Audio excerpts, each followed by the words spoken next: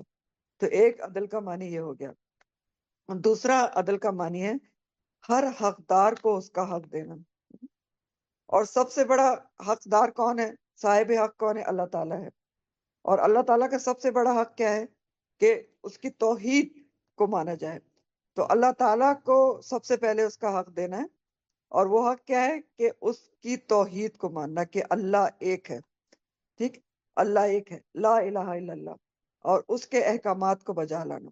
یہ سب سے بڑا اللہ تعالیٰ کا حق سب سے پہلے ہے کہ اللہ کو ایک مانے اور اس کے ہر حکم پر عمل کرے. پھر بندوں کے حق ادا کرنے ہیں.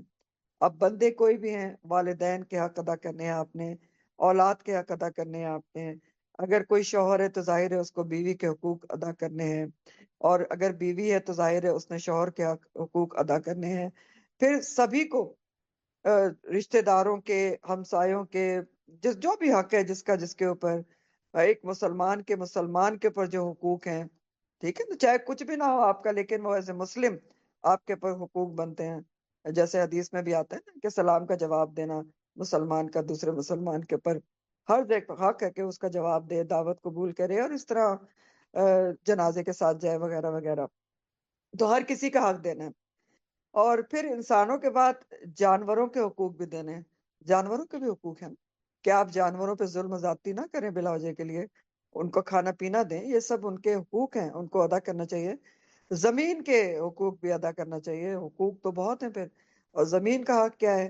کہ اس کو اس طرح پولیوٹ نہ کیا جائے، اس طرح خراب نہ کیا جائے کہ وہ کسی بھی مخلوق کے رہنے کے قابل نہ رہے، نقصان سے بچایا جائے.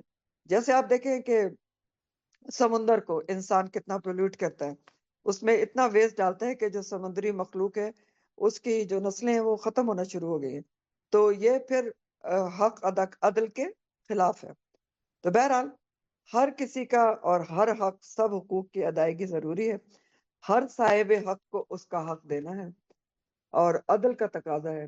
اب چاہے وہ کوئی بھی ہو، اس کا آپ نے حق ادا کرنا ہے. اب چاہے آپ کو کوئی بندہ پسند ہے یا ناپسند ہے، لیکن آپ نے اس کو اس کا حق دینا ہے. اگر کوئی کمزور ہے یا طاقتور ہے تو کسی بھی کمزور کا بھی حق دینا ہے اور طاقتور کا بھی حق دینا ہے.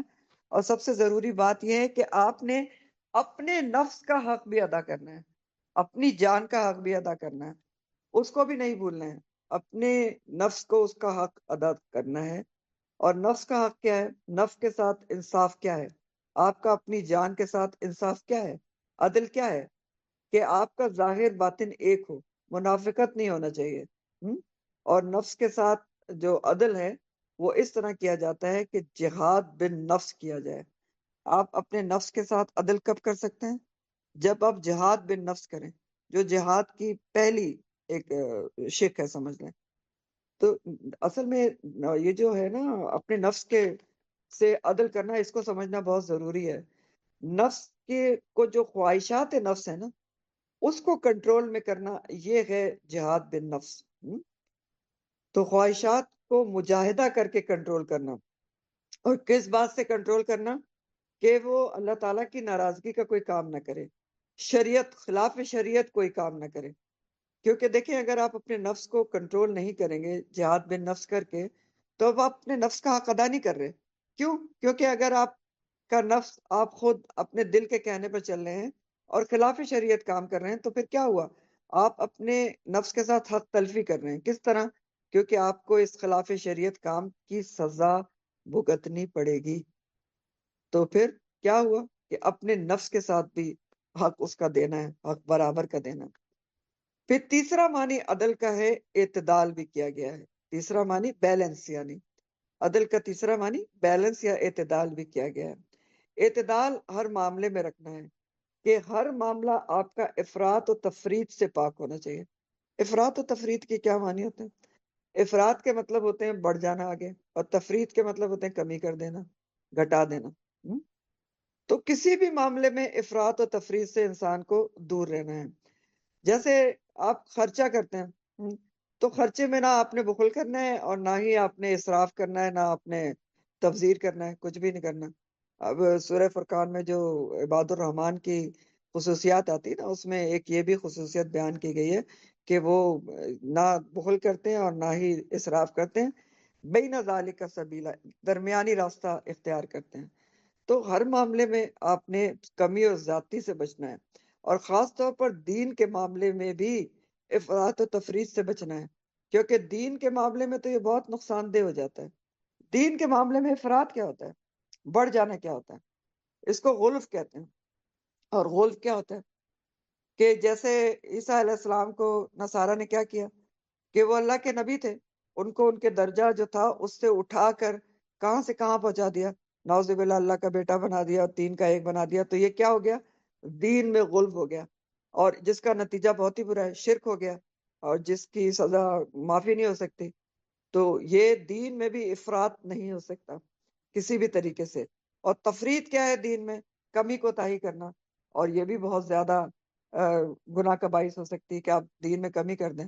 ہاں، دین میں کمی کر سکتے ہیں ہم، کہ میں کہہ دوں کہ اپنی طرف سے کہ چلے میں مغرب کی نماز جو ہے 3 فرض نہیں پڑھتی 2 پڑھ لیتی ہوں، تو کر سکتی ہوں؟ نہیں کر سکتی۔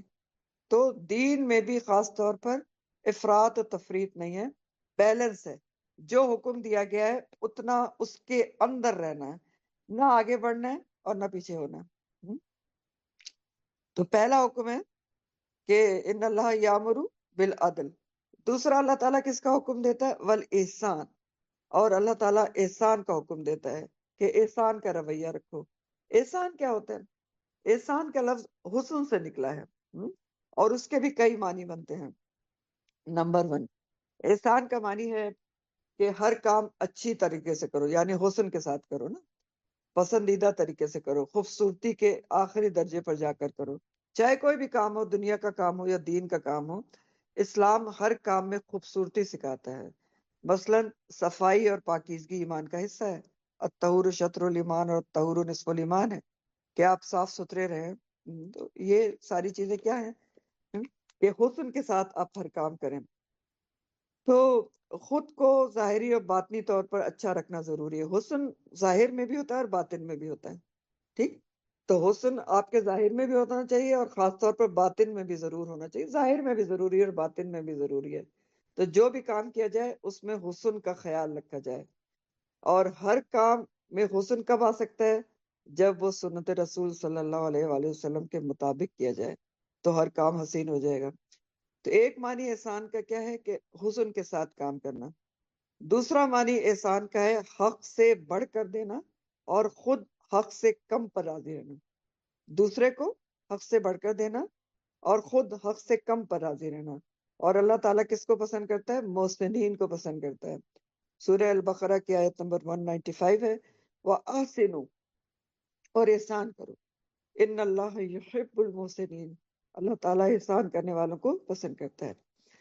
تو انصاف یا عدل کا معنی ہے حق برابر دینا، اور احسان سے کیا معنی ہے؟ حق سے بڑھ کر دینا۔ جو آپ کا حق نہیں بھی دے رہا ہے اسے بھی دینا، برابری نہ کرنا۔ جو برا کرے اس سے بھی اچھا کرنا، اور جو اچھا کر رہا ہے اس سے بھی اچھا کرنا۔ نیت خالص اللہ کے لیے کر کر ہر عمل کرنا۔ تو اصل حسن پھر کہاں ہے؟ نیت میں ہے۔ احسان کے لیے اصل حسن کہاں پر ہے؟ نیت میں ہے نا بیٹا، کہ نیت آپ کی اللہ کے لیے ہو۔ آپ سامنے والے کو نہیں دیکھ رہے ہیں کہ سامنے والا میرے ساتھ کیا کر رہا ہے۔ آپ یہ نہیں کہیں گے کہ فلاں میرا حق نہیں دیتا، شوہر میرا حق نہیں دیتے تو میں کیوں کروں، وہ کون سا میرا حق دیتے ہیں، والدین نے میرے ساتھ یہ کیا، فلاں رشتہ دار یہ کرتا ہے تو میں کیوں کروں۔ نہیں، یہ احسان نہیں ہے۔ احسان کیا ہے کہ آپ نے کس سامنے والے کے لیے نہیں کرنا، آپ نے تو اللہ کے لیے کرنا ہے، کیونکہ اللہ تعالیٰ ان اللہ یحب المحسنین۔ تو ہر کام کی نیت کس کے لیے کرنا ہے؟ اللہ تعالیٰ کی رضا مندی کے لیے، کہ یہ کام میں اللہ کی رضا مندی کے لیے کر رہی ہوں، تو سامنے والا کچھ بھی کرتا رہے، ٹھیک۔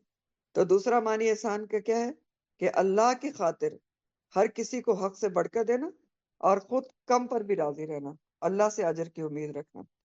تیسرا معنی احسان کا عبادات کے حساب سے ہے کہ عبادات میں احسان اور اخلاص، کہ عبادات جو ہماری ہے وہ خالص نیت اللہ کے لیے ہو، جیسا کہ حدیث جبرائیل میں نبی کریم صلی اللہ علیہ وسلم نے بیان فرمایا۔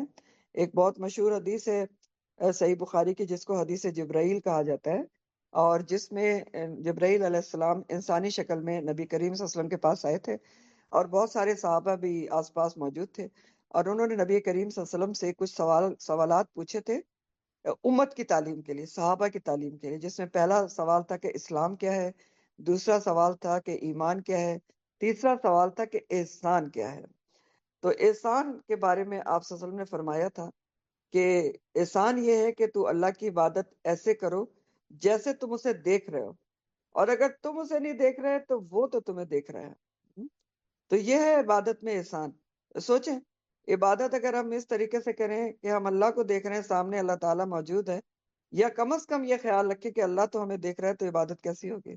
صرف نماز کے متعلق ہی سوچ کے دیکھ لیں تو سوچا کریں، عبادت میں احسان ہے نا۔ جب نماز کو کھڑے ہوں تو سوچیں کہ یہ اللہ تعالیٰ مجھے دیکھ رہا ہے، میں نے کیسے کپڑے پہنے ہوئے ہیں، میرے جو سب سے پہلے لباس ہے وہ نماز کی شرائط کو پورا کر رہا ہے، خواتین کے حساب سے خاص طور پر پاکیزہ ہے، ستر پوش ہے، پورے طریقے سے موٹے کپڑے سے بال ڈھکے ہوئے ہیں، کا میرے جو بازو ہیں وہ کلائیوں تک ڈھکے ہوئے ہیں، میری جو اینکلز ہیں خاص طور پر ٹخنے وہ ڈھکے ہوئے ہیں، کیونکہ اللہ تعالیٰ تو مجھے دیکھ رہے ہیں اگر میں اس کو نہیں دیکھ رہی۔ اور پھر میں کس طریقے سے کھڑی ہوتی ہوں اور کس طریقے سے نماز پڑھتی ہوں، اس میں اگر صرف دوسرا درجہ ہی ہم یاد رکھ لیں تو پھر ہماری نمازیں کیسی ہوگی؟ اور یہ پھر ہر عبادت کے لیے ہے۔ تو تیسرا معنی احسان کا عبادات کے حساب سے ہے۔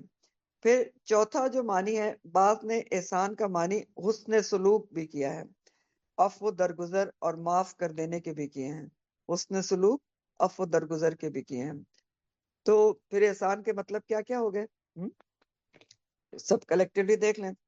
یہ حسن سلوک، نیک برتاؤ، ہمدردی، درگزر، اچھا اخلاق، ہر کام خوبصورتی سے کرنا، خوش دلی سے اللہ کے لیے کرنا، دوسرے کو حق سے بڑھ کر دینا، خود حق سے کم پر راضی رہنا، حسن نیت اور اندر کی خوبصورتی، اور عبادات جو ہے وہ احسان کے درجے پر کرنا۔ تو احسان عدل سے آگے کا درجہ ہے، اوپر کا درجہ ہے، عدل سے بڑھ کر ہے۔ سب سے پہلے جو درجہ آتا ہے وہ اسلام کا ہے، پھر ایمان کا ہے، اور پھر احسان کا ہائیسٹ درجہ ہے۔ اور اللہ تعالیٰ کس کو پسند کرتا ہے، محبت کرتا ہے؟ محسنین کو۔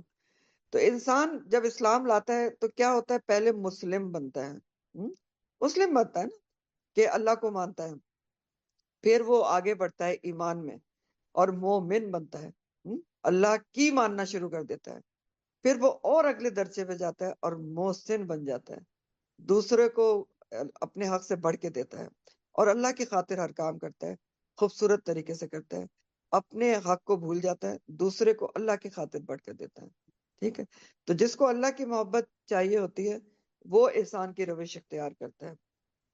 عدل جو ہوتا ہے اصل میں کسی بھی معاشرے کی بقا کی بنیاد ہوتا ہے کہ حق، ہر کسی کا حق دیا جائے، اور احسان کی روش جو ہے وہ معاشرے میں، جہاں جس معاشرے میں موجود ہو وہاں کبھی فساد برپا ہی نہیں ہو سکتا، کبھی اختلافات نہیں پروان چڑھتے، کوئی لڑائی جھگڑا ہو ہی نہیں سکتا، کیونکہ دیکھیں حق برابر کا دینا عدل ہے، ٹھیک ہے، اس سے بھی ایک معاشرے میں ایک اس کی بقا ہے، ایک بگاڑ سے بچے گا معاشرہ۔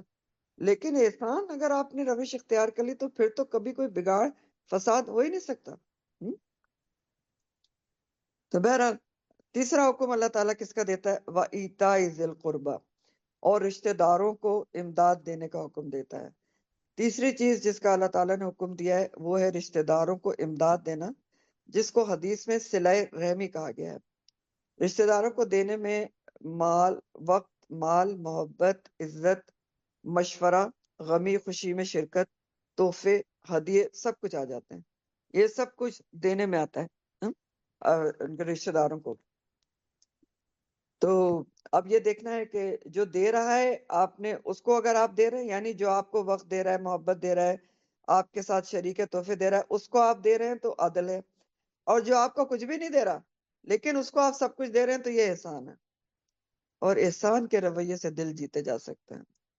سورہ الروم میں اللہ تعالیٰ فرماتے ہیں، الروم آیت نمبر 38 ہے، فَأْتِ ذَا الْقُرْبَى حَقَّهُ وَالْمِسْكِينَ وَابْنَ السَّبِيلِ ذَلِكَ خَيْرٌ لِلَّذِينَ يُرِيدُونَ وَجْهَ اللَّهِ وَأُولَئِكَ هُمُ الْمُفْلِحُونَ۔ بس آپ قرابت داروں کو اس کا حق دیں اور مسکین اور مسافر کو بھی، یہ ان لوگوں کے لیے بہتر ہے جو اللہ کا چہرہ چاہتے ہیں۔ اللہ کا چہرہ چاہتے ہیں یعنی اللہ تعالیٰ کی رضامندی چاہتے ہیں، تو وہ پھر احسان کی روش اختیار کریں گے، اور یہی لوگ پھر فلاح پانے والے بھی ہیں۔ اخروی طور پر کامیاب ہونے والے لوگ کون ہیں؟ جو اللہ کی رضا کے لیے، اللہ کے چہرے کے لیے سب کو اس کا حق دیتے ہیں، تو یہ ہیں مفلحون۔ تو ذی القربہ جو ہیں اس میں کون کون لوگ آتے ہیں؟ اس میں رحمی، خونی، نسبی سارے رشتہ دار آتے ہیں، سسرالی رشتہ دار بھی آتے ہیں کیونکہ وہ آپ کے جو شوہر ہیں ان کے خونی رشتہ دار ہیں۔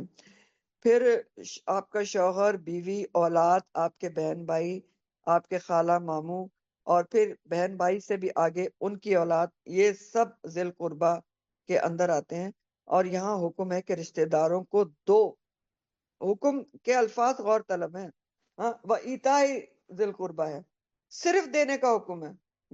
یہ نہیں سوچنا کہ وہ دے رہا ہے کہ نہیں دے رہا، آپ نے دینا ہی دینا ہے، تو بس دو، دینا ہے، چاہے وہ دیں یا نہ دیں۔ تو تین باتوں کا حکم ہے، عدل، احسان اور قریبی رشتہ داروں کو دینا، اور باقی تین باتوں سے یہاں روکا گیا ہے۔ وہ کیا ہے؟ نمبر 1، وَيَنْهَى عَنِ الْفَحْشَاءِ، اور اللہ تعالیٰ تمہیں روکتا ہے بے حیائی سے، فحاشی سے۔ فحشا کی ڈیفینیشن کیا ہے؟ فحشا کہتے ہیں کھلی برائی کو، کھلم کھلا جو برائی ہو رہی یا حد سے بڑی بھی برائی، بے حیائی جس کا اثر دوسروں تک بھی پہنچے۔ اب خواہ یہ قولی طور پر ہو یا فعلی طور پر، یعنی چاہے بات ہو، گالم گلوچ ہو، بری بات ہو، یا بد کوئی فعلی ہو، بد فعلی ہو۔ تو فحشا کا جو اطلاق ہے، یعنی فحشا کا جو لفظ کی امپلیمنٹیشن ہے، وہ ہر اس عمل پر ہوتی ہے جو زنا کی طرف بلانے والا ہو، ترغیب دینے والا ہو، بے حیائی کا کام ہو، یا کسی دوسری بے حیائی پر ابھارنے والا کام فحشا کہلاتا ہے۔ زنا سمیت ہر زنا کی طرف بلانے والا یا بے حیائی پر ابھارنے والا کام فحشا کہلاتا ہے۔ تو فحشا میں پھر کیا کیا شامل ہے؟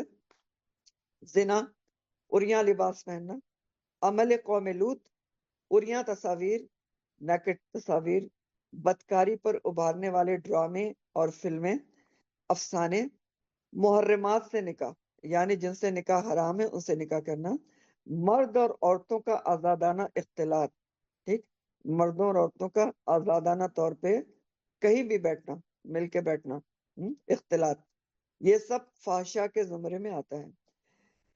تو یہ ہو گیا فحشا۔ اور اللہ تعالیٰ دوسری کس چیز سے روکتا ہے؟ والمنکری، اور برائی سے روکتا ہے۔